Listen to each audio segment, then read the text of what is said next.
নদীতে কিছুদিন ধরে একদমই মাছ পাওয়া যাচ্ছে না, খুব চিন্তার বিষয়। কি যে করি, যাই আজকে আবার চেষ্টা করে আসি।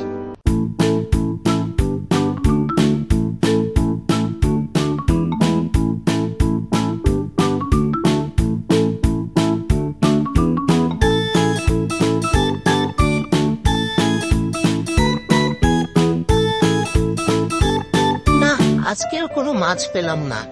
এভাবে যদি প্রতিদিন মাছ না নিয়ে বাড়ি যায় তাহলে তো আমাদের অনেক কষ্টের ব্যাপার, আমাদের অনেক সমস্যা হবে। কিভাবে চলবো যে আমরা বুঝে উঠতে পারছি না।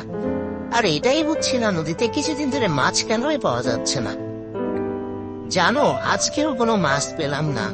এভাবে চলতে থাকলে তো সর্বনাশ হবে আমাদের। হাতে একদমই কোনো টাকা করি নাই। এদিকে ময়নার জন্য তো নতুন বই খাতা কিনতে হবে, ওই স্কুলের ব্যাগ কিনতে হবে। কিভাবে কি করি বলো তো? আমার তো চিন্তায় আর কোনো ঘুম আসবে না সারা রাত। এখন তো ভরা সময়, মাছ তাও কেন পাচ্ছি না, ভাগ্যটাই খারাপ। বাবা, তুমি কখন আসলে? কখন থেকে তোমার জন্য আমি অপেক্ষা করছি। আজকে কি আমরা আমার ব্যাগ কিনতে যাব বাবা? কিন্তু তোমার এত মন খারাপ লাগছে কেন? আর তোমাকে দেখতে এত ক্লান্তই বা মনে হচ্ছে কেন? না না মা, আমি কোনো ক্লান্ত না, আমার মন ভালো আছে। আজকে তো তোমার ব্যাগ কিনতে যেতে পারছি না, কালকে যাব তাহলে। না, আগে তোমাকে বলতেই হবে তোমার মন এত খারাপ কেন? তুমি কেন এত দুঃখী হয়ে আছো?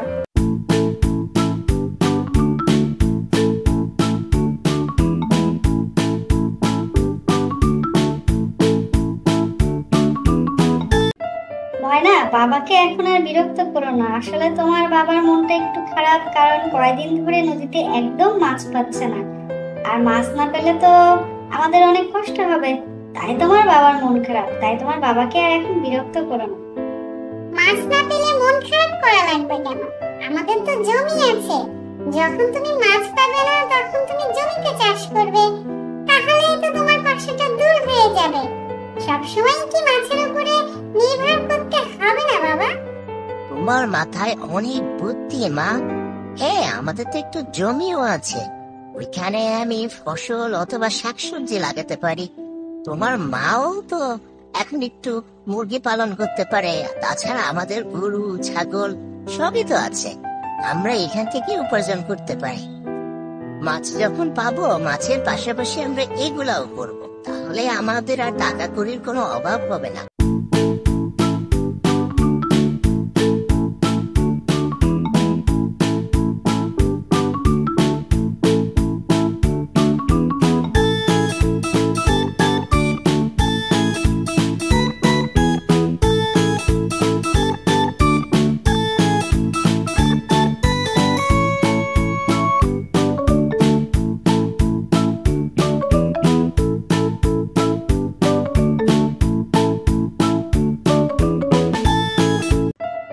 দেখেছো আমাদের মেয়ে কত বড় হয়ে গেছে? এতটুকু মাথায় কত বুদ্ধি তার।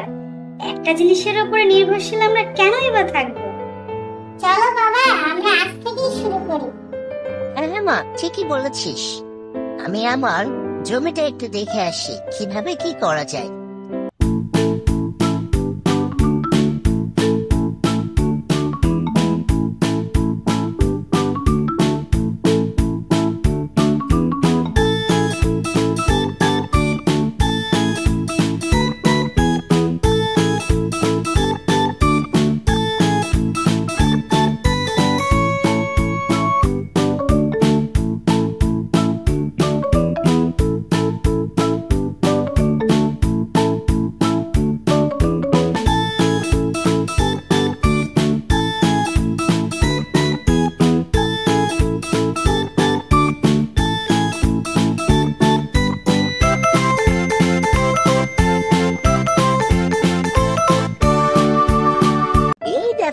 আমাদের বাগানের কত বড় কুমড়ো।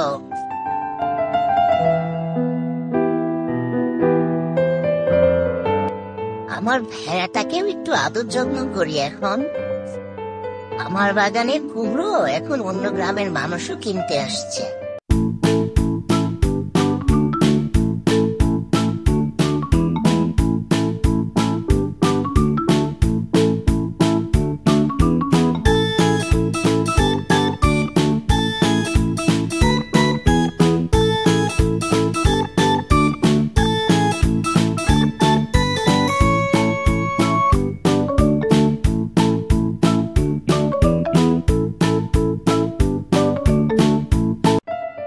তোমাদের এমন ঘুরে দাঁড়ানো দেখে আমার যে কি ভালো লাগছে।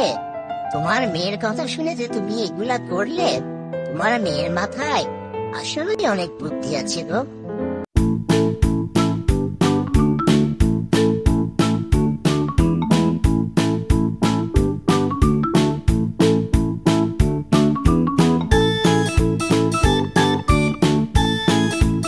বন্ধুরা, আমাদের এই জীবন থেকে তোমরা কি শিখলে তা কিন্তু কমেন্টসে অবশ্যই জানিও। আর হ্যাঁ, চ্যানেলটা সাবস্ক্রাইব করতে একদম ভুলো না।